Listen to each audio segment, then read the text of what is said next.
The rip-through foul. The rip-through foul became one of the most frustrating scoring tricks the league had ever seen because it punished defenders for simply holding their ground. Stars like Kevin Durant mastered the motion, swinging the ball upward through defenders' arms to force instant free throws, and it created chaos every time he drove. Fans hated it. Players complained about it, and coaches begged the league to intervene because it felt more like a loophole than a basketball move. The NBA finally stepped in and reclassified the motion as a non-shooting foul. But the damage had already been done because everyone saw how easily officiating could be manipulated. The league knew they had to stop it, and the rule change came fast. The move was never illegal, but it exposed how scoring could be hacked by timing and angles, and what came next would outrage defenders even more: the Reggie Leg Kick. The Reggie Leg Kick was one of the earliest examples of a superstar manipulating body control to weaponize the whistle, and it changed endgame possessions across the entire league. Reggie Miller would leap into his jumper and kick his leg forward, crashing into defenders who were simply contesting shots normally. Officials rewarded it for years, giving him easy free throws in high-pressure moments and creating controversy every time he attempted a game winner. The league finally reviewed the pattern and determined the unnatural leg extension created fake contact, making it an offensive foul instead of a defensive mistake. Because of Miller, modern shooters have to land straight or risk turning the ball over. His signature flare-up kick revolutionized rule enforcement, and it showed the NBA how dangerous unchecked foul hunting could become. But that was only the beginning, because another superstar soon broke the system even worse: the Harden Launch. James Harden took foul baiting to a level the league had never seen, using timing, angles, and footwork to create collisions that looked accidental but were carefully engineered. Harden would launch himself forward on three-pointers, jumping into defenders who were simply trying to close out, and it produced an avalanche of free throws that reshaped how offenses were run. He turned the move into a science, forcing defenders to guard him from impossible distances because any contact meant automatic points. Fans argued about whether it was genius or manipulation, but the NBA eventually ruled the tactic unnatural and dangerous. They redefined shooting gathers, landing space, and forward momentum all because of him. Harden changed how the modern perimeter game is officiated,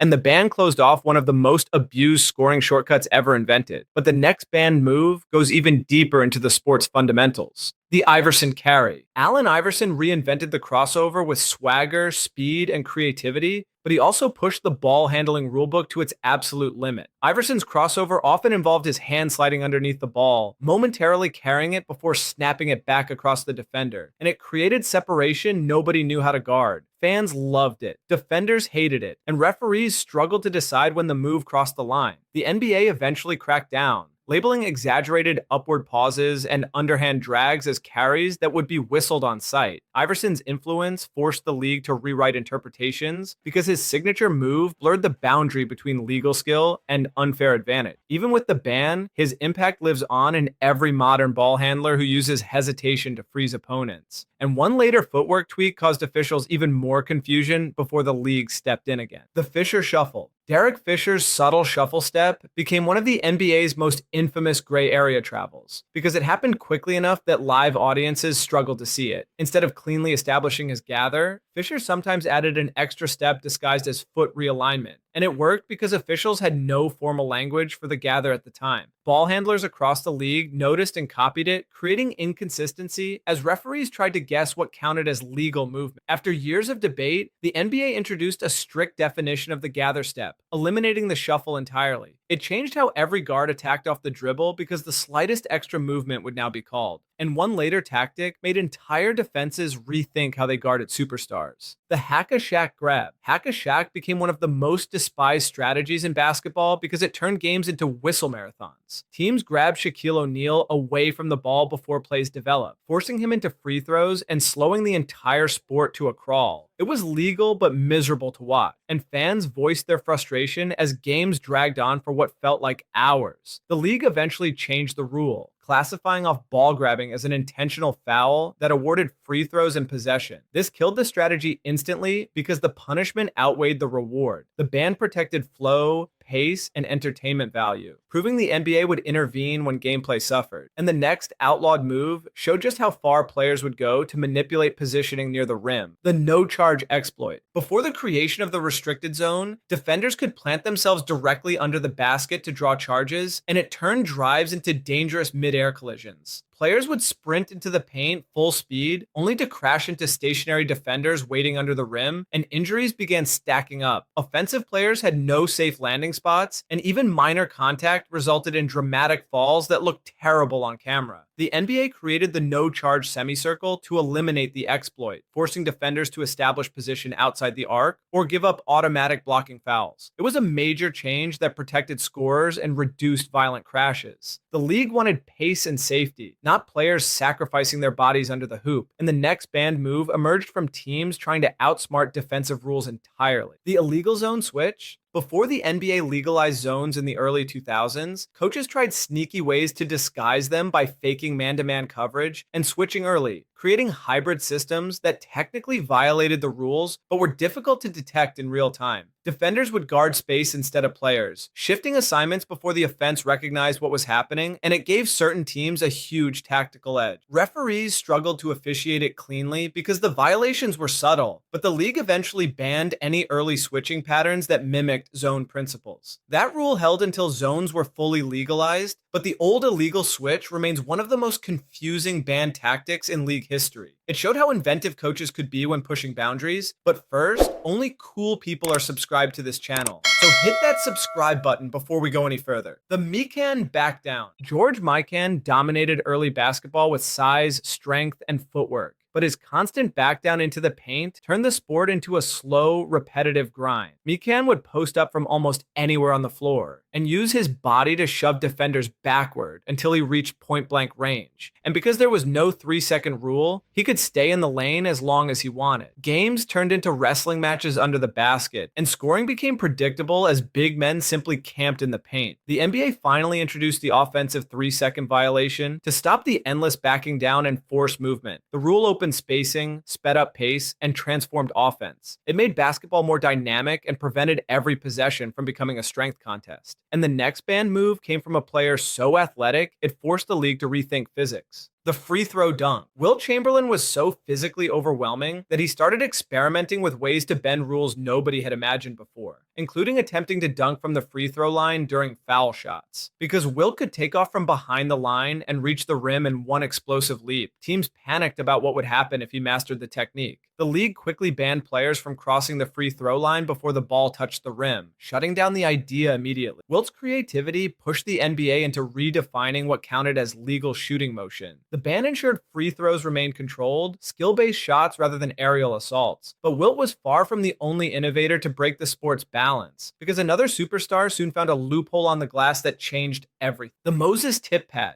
Moses Malone discovered a clever way to boost scoring by intentionally missing his own shots, then tipping the ball back to himself multiple times until he secured the easiest possible putback. The tactic confused defenders who didn't know whether to box out, jump, or wait for the rebound, and it allowed Moses to rack up points and rebounds in a way that felt almost unfair. Eventually, the league ruled that intentionally missing without attempting to score would be considered a violation, closing the loophole he exposed. The ban kept the integrity of shot attempts intact and prevented players from farming stats in awkward, repetitive sequences. Moses never broke rules maliciously, but he saw angles nobody else recognized. His innovation forced the NBA to get specific about what counted as a legitimate scoring attempt, and the next banned move came from pure athletic daring. The Erving Takeoff. Julius Erving changed how the world viewed aerial movement by launching from impossible angles along the baseline, often stepping out of bounds during takeoff to create a path the defense couldn't legally contest. This allowed Dr. J to sneak around shot blockers and glide under the rim with a style that looked magical but technically violated the court boundary. Because the step out happened so fast, referees struggled to catch it in real time, leading to a wave of players trying similar baseline shortcuts. The NBA cracked down by emphasizing stricter out-of-bounds enforcement on drives, closing the door on the Erving angle forever. Dr. J didn't set out to cheat, he simply pushed athleticism to a place rules had never considered. And once his loophole vanished, players searched for new ways to gain edges, leading to an even more unexpected banned maneuver, the Inbound Snatch. Stealing the ball on an inbound pass is common, but there was a brief period when defenders learned they could reach across the baseline before the ball was released, creating chaotic steals that felt like ambushes. Players would hover inches from the inbounder and swipe the ball the moment it left their hands, disrupting the play before it even began.